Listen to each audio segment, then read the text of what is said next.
السلام علیکم ورحمۃ اللہ وبرکاتہ۔ علامہ اقبال عشق حقیقی کے والے سے کام کرتے نظر آتے ہیں، اور جبکہ غالب عشق مجازی کے والے سے۔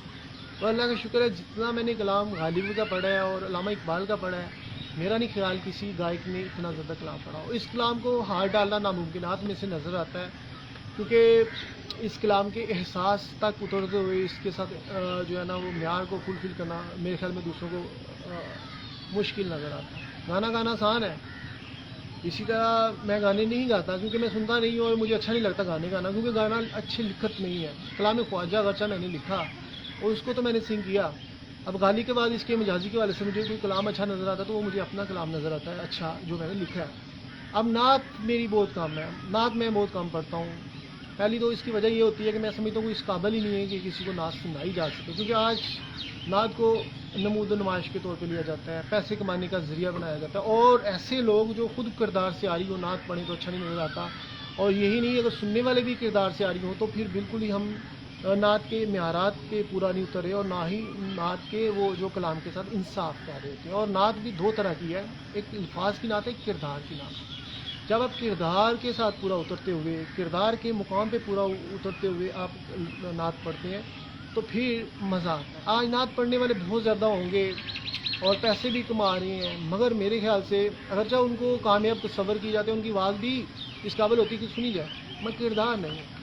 صوفیہ اعظام نے سرکار کی زیارت حاصل کی، سرکار سے فیوز و برکات حاصل کی، کیونکہ ان میں خلوص تھا اور وہ ظاہر بھی نہیں تھے۔ لہٰذا چیخو پکار کر لینا یا اپنے آپ کو بڑا ثابت کر لینا اور اپنے آپ پہ عشق کا پرمٹ خود سے نافذ کر لینے سے بندہ عاشق نہیں بن سکتا جب تک کہ حقیقی معنوں میں دل میں تڑپ نہ ہو۔ یہی صوفیہ اعظام کے کردار سے نظر آتا ہے۔ تو لہٰذا میں سمجھتا ہوں، میں اس لیے نام نہیں پڑھتا کہ میں بے سرا ہو جاتا ہوں جب مجھے رونا آنا شروع ہو جاتا ہے، یا میں وہ کچھ ایسے مجھے کسی کو میں سمجھتا ہوں کوئی اس قابل ہی نہیں ہے کہ میں نعت پڑھوں اور کسی کو سناؤں، کیونکہ سب میں کوئی سچ کوئی نہیں بولتا۔ ایسے دور میں نعت پڑھنا یقیناً پہلے لوگوں کی اصلاح ہونی چاہیے کہ وہ اس قابل ہوں کہ وہ نعت سننے اور سنانے کے آداب سے وہ آشنا ہو۔ بڑی دفعہ ہوتا ہے کہ آپ نعت پڑھیں جی، چینلز میں بھی آفر آئی، ویسے بھی ہوتا ہے، پر میں نعت نہیں پڑھتا۔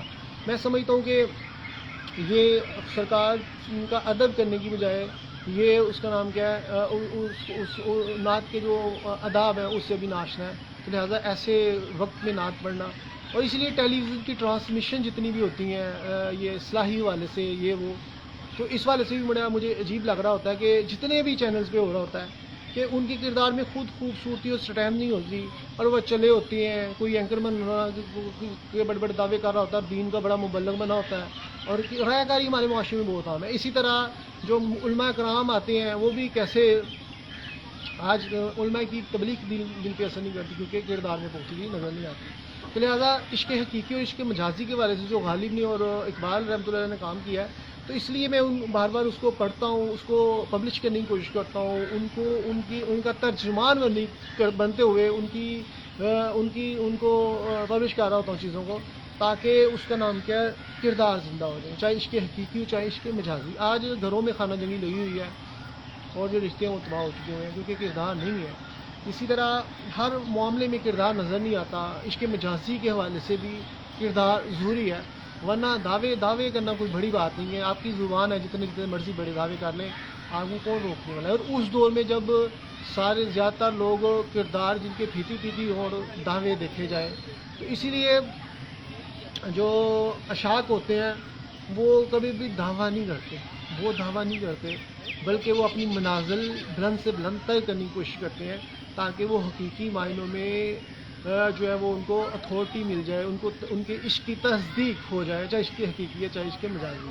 اور بارگاہ خدا سے جب تصدیق ہوتی ہے تو انسان کو تڑپ بھی ملتی ہے، بے قراریاں ملتی ہیں، اور انسان پھر یہ ظاہر بھی ان لوگوں کے پھندوں میں نہیں پھنستا، اور انسان کو کسی سے عشق پرمٹ لینے کی ضرورت نہیں ہوتی، چاہے عشق حقیقی ہے عشق مجازی ہے، بلکہ ان کو تو خدا خود اشاک کے دل میں جذب و مستی کی خفیات پیدا کرتا ہے، بے قراریاں پیدا کرتا ہے، اور خدا پھر خود مناظر طے کراتا ہے۔ تو آج کے معاشرے میں عشق ناپید نظر آتا ہے، کیونکہ آج دعوے کرنے والے زیادہ ہیں، اور بڑا آسان ہوتا ہے کہ آپ کسی بھی دعوے دار سے منسوب ہو کے آپ کسی بھی مقام پہ پہنچیں، مگر حقیقی معنوں میں کسی منصب پہ فائز ہونا ایک یہ بہت بڑی بات ہوتی ہے.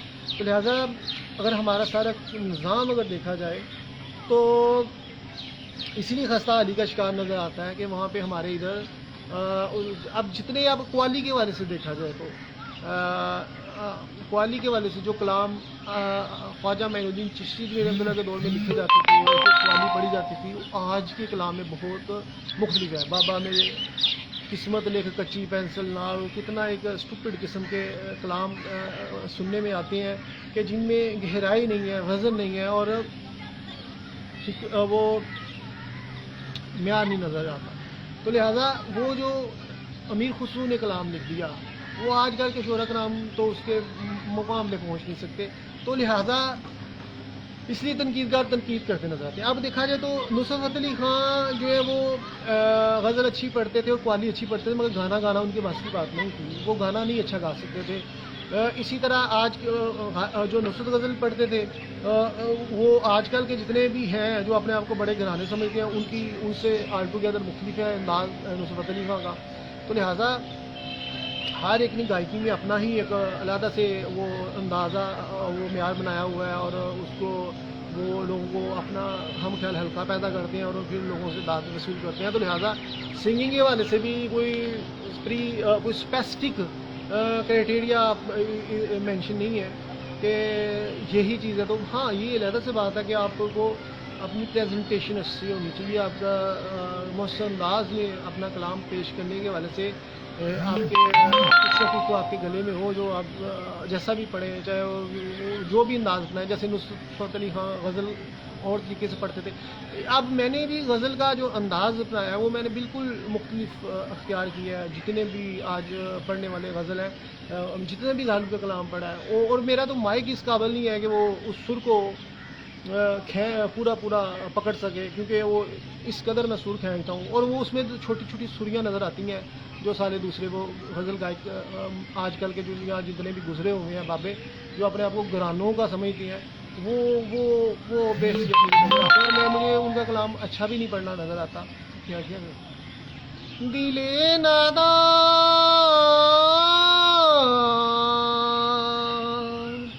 تجھے ہوا کیا ہے آخر اس درد کی دوا کیا ہے. لہذا میں نے اس کو فلو میں پڑھا ہے مگر کیا ہے کہ اس کے کلام کے ساتھ انصاف کرنے کی کوشش اس حوالے سے کی ہے کہ اب میں اس کو توڑ کے نہیں پڑھ رہا. بعض کلام میں نے بھی توڑ کے پڑھے ہیں مگر اتنے بھی توڑے نہیں ہیں یا اتنے بھی جھٹکے نہیں مارے جتنے یہ دوسرے جھٹکے مارے ہوتے ہیں. مگر کلام کی عمر چھوٹے بعض کلام میں نے پڑھے ہیں. جیسے اقبال کے کلام میں نے جو ہے وہ اتنا سر کھینچا نہیں ہے. غالب پڑھتے ہوئے میں نے سر کھینچ دیتا ہوں بہت زیادہ. غزل کی ابھی میرے خیال میں حسن یہی ہے کہ سر کو کھینچیں آپ, جبکہ وہ ان کی کھینچنے کی تو ان کی تفریق ہی نہیں ہے. وہ اپنے جو ہے منہ نرم سا منہ بنا کے اور یہ آج کل کے غزل گائک اور پھر بار فکروں کو کرتے رہتے ہیں اور میں اس انداز کو فالو بھی نہیں کرنا چاہتا. میں ابھی ان کو پڑھ کے سناتا ہوں ان طرح کا. ابھی میرے پاس ریلائز نہیں ہے وہ چیزیں کیونکہ میں نے وہ اتنا سنا ہی نہیں. تو اب میں دیکھتا ہوں غالب بھی اتنا اچھا کام نہیں ہوا, کوئی بھی نہیں ہے جس نے اتنی زیادہ غزلیں غالب کی پڑھی ہوئی جتنی میں نے پڑھ دی ہیں. اس طرح اقبال کو کافی حد تک میں نے پڑھ دیا اور اتنا کلام میرے ہمیں کسی نے بھی پڑھا. ہاں دبستان اقبال نے ضیاء محی الدین سے وہ ویسے پڑھوایا تھا کلام کہ تاکہ لوگوں کو اقبال شناسی کے حوالے سے رہنمائی ملے اور تلفظ ان کا اچھا ہو جائے. مگر جو گائکی کے حوالے سے ابھی بھی اس پہ کام نہیں ہو سکا. اور میرے خیال میں اگر آپ نے یونیک کرنا ہے تو آپ کو پھر ایکسٹراآرڈنری پرسنالٹیز کا کلام پڑھنا پڑے گا. گانا تو کوئی بھی گا سکتا ہے اور مختلف گانے کے بھی اسٹائل ہے. جیسے ابھی میں نے غزل کا بتایا تو اب جتنے بھی اب میرے خیال میں براؤلا کو پنجابی گانا ہی نہیں گانا آتا. میں جہاں تک دیکھتا ہوں جتنا فلو انڈیا کے سکھوں میں ہے اور اس کے پاس تو تحریر بھی نہیں ہے. کنے جانا ہے بلو دگار کی گانا ہے اسٹوپڈ کا گانا. اسی طرح مختلف گانے جو ہیں اس کے گلے کا فلو بھی اتنا اچھا نہیں لگتا ہے. ایسے ہی کیا بونگی. اب جو انڈیا کے سکھ جو گانا پنجابی بولتے ہیں اور جو گانا گاتے ہیں اس کے لیے تو اس کی روح بھی نہیں اس تک پہنچ سکتی جو وہ گا رہے ہوتے ہیں. مگر یہ نہیں ہے جب معیار کی بات آتی ہے، فن کی بات آتی ہے، پھر حدودوں کی اس سے آپ کو نکلنا ہوگا. صرف اپنے ہی برتن کو صحیح نہیں کہنا، بلکہ جو کوئی مناسب چیز نظر آئے وہ ہونی چاہیے کہ یہ چیز اچھی ہے، یہ چیز بری ہے. اب دیکھا جائے تو اسی طرح جتنے بھی پڑھنے والے ہیں میرے خیال سے وہ ایک ہی سور سے ساری چیزیں پڑھ دی ہوئی ہیں. اب نور جہاں نے ساری اپنی جتنے کلام ہیں ایک ہی سور سے پڑھ دی ہیں. وہ پتہ چل رہا تھا نور جہاں پڑھ رہی ہے. اس طرح نصرت ہے تو تقریباً غالباً انہوں نے بھی ایسے پڑھ دی ہیں. مگر بعض ایسے بھی ہیں جنہوں نے پڑھا ہے تو پتہ نہیں چلتا کہ انہوں نے یہ کلام، وہی شخصیت نے یہ گانا گایا. ہر گانا ڈفرینٹ انداز سے اس کا دھن سوچی ہوئی اور ہوگا ہے. میں یہ بھی بڑی ایک چیزیں دیکھتا ہوں. تو لہٰذا یہ جو معیارات ہیں بعض کا شخصیات خود سے ہی مینیج گاڑی ہوتی ہیں. اب دیکھا جائے تو ڈکشنری جو ہے ورڈ کریٹ کیے جاتے ہیں وہ بھی قریب تر کسی چیز سے تخلیق کیے جاتے ہیں نا الفاظ کے نام.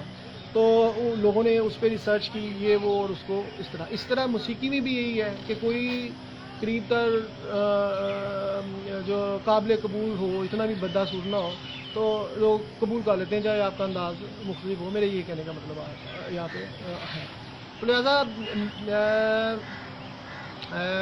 یہی ہے کہ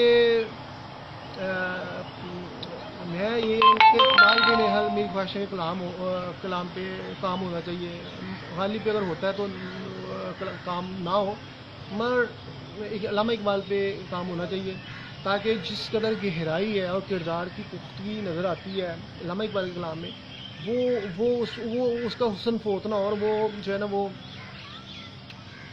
وہ چیزیں لوگوں کو زیادہ سے زیادہ اقبال کا میسیج پہنچنا چاہیے زیادہ زیادہ ضرورت ہے. اس لیے اس پہ کام کرنے کی بہت ضرورت مجھے نظر آتی ہے. اس کے علاوہ عشق مجازی کے والے سے اگر حوث سے پڑھے اور بد کرداریوں سے پڑھے عشق مجازی کا تصور لے کر نا تو پھر غالب کے کلام کو ہمیں ریپرزینٹ کروانا پڑے گا تاکہ غالب کے کلام کو دیکھتے ہوئے ان کو اپنا عکس نظر آئے کہ ان کی کتنے بے حسی ہوتا ہے جو جعلی قسم کے اشاعت اپنی طرف سے بننے کی کوشش کرتے ہیں. تو لہٰذا عشق جو ہے وہ مذاق نہیں ہے بلکہ وہ تو بے قراری اور تڑپ کا نام ہے جو بعض خدا سے ملتی ہے اور خدا تعالیٰ کی ذات پاک جذبوں کی آبیاری کرتا ہے. تو لہٰذا آج دعوے زیادہ ہیں مگر جو حقائق ہیں وہ بڑے تلخ ہیں. خدا حافظ.